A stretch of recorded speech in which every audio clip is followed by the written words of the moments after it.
Hi, friends. It's Easter. Finally, it's Easter.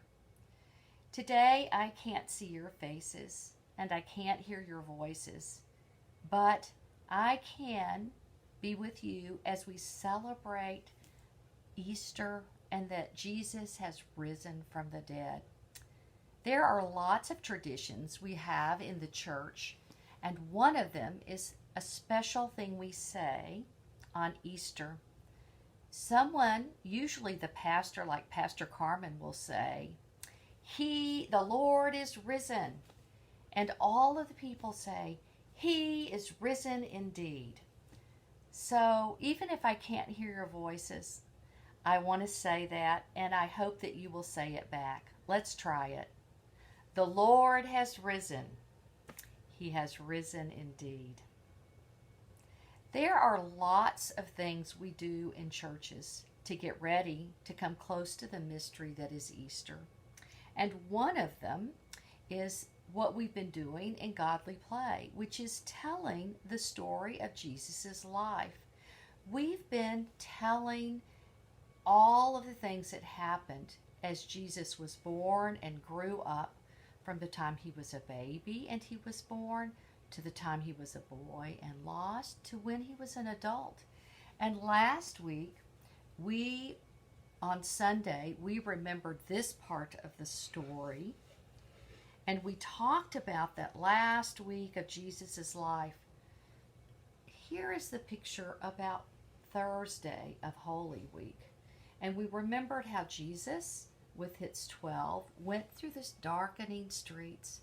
They went to a house that had an upper room, and there they shared their Last Supper together. And after they had everything they wanted to eat or drink, Jesus took a piece of bread. He gave thanks to God for it, and he gave it to them, and he said something like this: "Whenever you share bread like this, I will be there with you."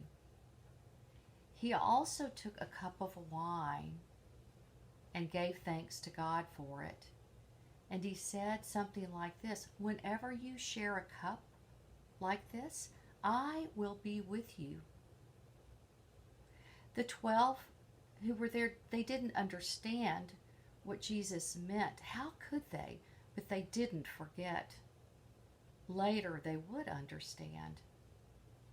After this, they sang a hymn together, and they went back to the Mount of Olives for the night. Jesus went off alone to pray, and when he was finished praying, he came back to the 12, and that was when Judas came out of the darkness and greeted Jesus with a kiss. That was a signal to the guards, to the soldiers, the temple guards, that this was Jesus. And they took Jesus away into the darkness, and the 12 disappeared into the darkness as well. That night was a very confusing one. But the next day, on Friday, Jesus was taken outside of the city walls, and there he was hung on a cross to die. The sky grew dark, and it began to rain, and Jesus died. His body was taken down off of the cross and taken to a place that was a cave, a tomb, where they buried his body. They put his body inside, and then a great stone was rolled across the opening, closing it like a door. Saturday must have been the quietest day ever, almost as though you could hear the earth breathing. On Sunday, it was the women who had the courage to go to the tomb. Even though it was very sad, they wanted to be close to Jesus. But when they got there, the great stone had been rolled away, and the tomb was empty. Somehow, Jesus was alive and still with them, just as Jesus is with us, especially in the bread and the cup. This is the mystery of Easter. Whenever you see this, you know that this is here. And whenever you see this, you know that there is this. And these two things do not come apart. And this makes all the difference, and everything is changed. And now we have the color white, the color of pure joy and celebration. Easter is such an important time for us, those of us who follow Jesus, and we do lots of things to celebrate. Maybe today you will have something like this, Easter eggs. Maybe you'll have an Easter egg hunt or a basket filled with goodies and Easter eggs, candies or special toys or whatever. Maybe you'll have a special dinner with your family. Those are some of the things we do outside of the church to celebrate Easter. But in the church, we have other things that help us remember this story. In Eastern Europe, there are people who have, for hundreds of years, have made special Easter eggs called Ukrainian Easter eggs, and these eggs tell a special story. You see, each one of them is colored and is dyed different colors. Like this color, do you know what it is? Red. Red means love. Black. Black on a Ukrainian Easter egg means remembrance. Purple. Purple means high power. And this one may be especially important to us now as we're apart. This means health on a Ukrainian Easter egg. But the eggs don't just have colors on them, they also have symbols. Some of them are, yes, a flower. Flowers mean love. Some of the eggs have crosses of different types. Crosses symbolize suffering, death, but also the resurrection of Jesus Christ. And some Easter eggs from the Ukraine have this, dots on them, and they are reminders of the stars in the heaven and also Mary's tears. When you see an Easter egg a Ukrainian Easter egg with a symbol that goes all the way around the egg, that means eternity, forever or always. For years, I've been collecting these, and I wanted to share some of them with you today. They come from a lesson from Godly Play, and I've adapted this lesson. The lesson is published by Church Publishing and is copyrighted and belongs to Godly Play.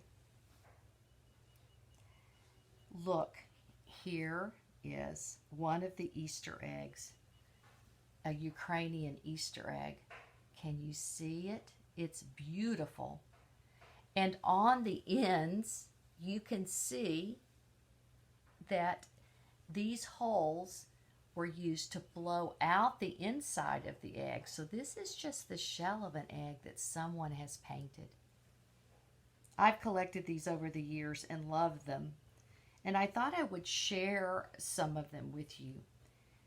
Did you know that if you understand what the symbols and the colors mean on Ukrainian Easter eggs, that you can perhaps even read an Easter egg?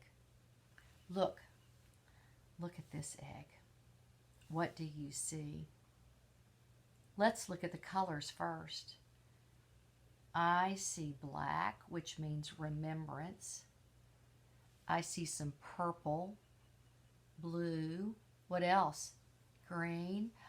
In the symbols, I see a flower, and there's some of those dots that mean the stars in the heaven or Mary's tears. And look, all the way around the egg is that design that says eternity or always, remember, or forever.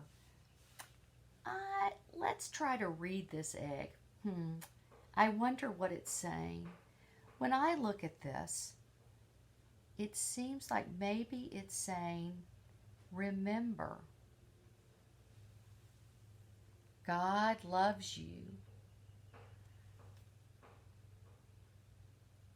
and God's high power raised Jesus from the dead. Do you see the cross that is made here?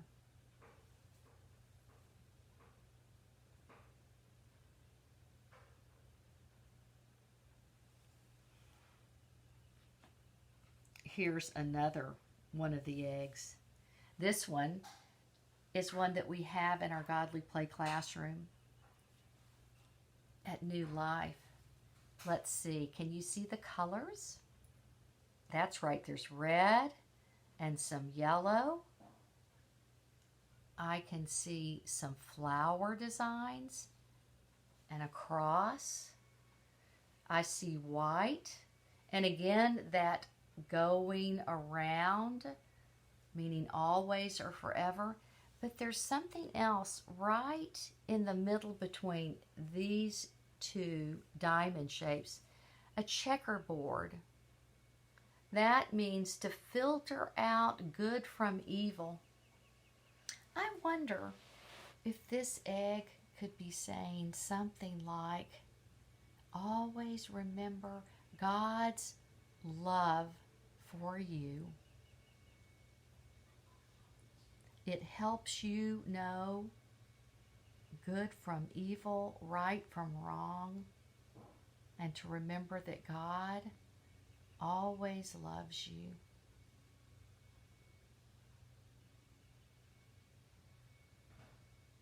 There's so much about the Easter eggs. We could go on and on. We could read all of them. But if you look on the website, there'll be some pictures for you to do that together, maybe with your family. But before we go, here's one last one I want to show you, and it's my prayer for you. Do you see what's on this egg? A rooster. Birds or roosters that are sitting at rest mean wishes coming true. And I wish for us, all of us, good health, the blue, and love, and that we remember that God always loves us and God is always with us. May your Easter be filled with joy. Amen.